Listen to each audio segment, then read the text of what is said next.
يعني ترى زيارة الحسين يعني انتم شنو ما عندكم ايمان بالحسين؟ يعني انتم تبقون هيك واحدة تبني على واحد، شنو موضوعكم؟ اروح المهدي يقول المهند، اروح المهند يقول مهدي، يعني ترى زيارة الحسين يعني انتم شنو ما عندكم ايمان بالحسين؟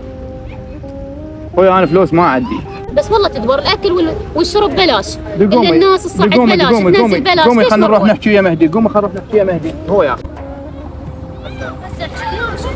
طلع لك سالفه منه. يلا هذا مهدي واحشو وياه. يابا مهداوة حبيبي ليش ما تاخذ غزل الزيارة؟ هي عيني غير اختنا، هي وين تروح لعد؟ حاكي ترى صار لي ساعه اتوسل بيه ما ياخذني، يقول لي روح المهند، انت احكي وياه ويلا. اوف يا رب مهند، غزل زيارة انا ما اروح، واذا انت اختي الوحيدة شو اسوي لك؟ انا اروح انام احسن من هاي الدوخة. أجل يجب أن تبكوا على الحسين، علينا أن نبكي دما على مظلوميته.